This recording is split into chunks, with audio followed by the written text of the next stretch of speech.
അങ്ങനെ നമ്മുടെ നാട്ടിൽ ഭർത്താവിന്റെ പീഡനം കാരണം ഒരു പെൺകുട്ടി കൂടി മരണപ്പെട്ടു.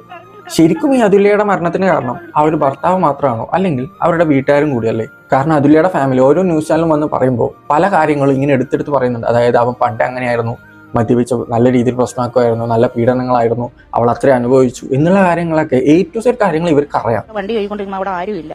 ഒരു ഭയങ്കര നിലവിളിയാണ് ഞങ്ങൾക്ക് ഇവന് വിളി ഉള്ളായിരുന്നു. അതാണ് അന്നാ ഞങ്ങൾക്ക് മനസ്സിലായി ഇവനെ കണ്ടമാനം ഉപദ്രവിക്കുന്നത്. ഉപദ്രവങ്ങളും കാര്യങ്ങളൊക്കെ വർഷങ്ങളായിട്ട് നിരന്തരം ഉണ്ടായിട്ട് അവൾ ഇതുവരെയും സഹിച്ച് നിൽക്കുമായിരുന്നു. പക്ഷെ ഇത്രയും കാലം ഇതൊന്നും അറിഞ്ഞിട്ടും ഇവര് ആ സ്വന്തം മോളെ വിളിച്ചു കൊണ്ടുവരാനോ അല്ലെങ്കിൽ തിരിച്ചു വരാനോ ഒന്നും പറഞ്ഞിട്ടില്ല. പകരം ഇത്രയും നാളായിട്ടും അതിങ്ങനെ സഹിച്ച് എന്നുള്ള മൈൻഡാണ്. കാരണം ഇത്രയും സഹിക്കുന്നുണ്ടെങ്കിൽ ഉറപ്പായിട്ടും തിരിച്ചു കൊണ്ടുവരണം.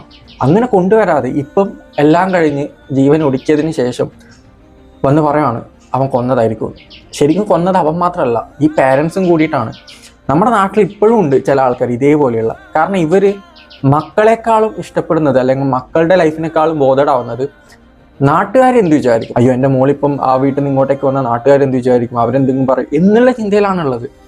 ഇത് ഈ ഫാമിലി മാത്രമല്ല, പല ഫാമിലികളും നമ്മുടെ നാട്ടിലുണ്ട്. ഇതേപോലെ പീഡനങ്ങൾ അനുഭവിക്കുന്ന കുറേ സ്ത്രീകളുണ്ട്, പുരുഷന്മാരും നമ്മുടെ നാട്ടിലുണ്ട്. സോ ഒന്നേ പറയാനുള്ളൂ, ഇന്നത്തെ കാലത്ത് നിങ്ങളെ സപ്പോർട്ട് ചെയ്യുന്ന രീതിയിലുള്ള പല നിയമ സംവിധാനങ്ങളും നമ്മുടെ നാട്ടിലുണ്ട്. അത് നിങ്ങൾക്ക് വേണ്ടിയിട്ടാണ്.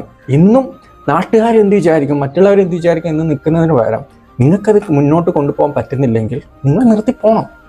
ശരിക്കും വീട്ടുകാരും കൂടി അത് സപ്പോർട്ട് ചെയ്യണം. ഇല്ലെങ്കിൽ ഇതുപോലെ ഇനിയും നമ്മുടെ നാട്ടിൽ കുറേ അതുല്യമാരുണ്ടാവും ഉറപ്പായിട്ടും.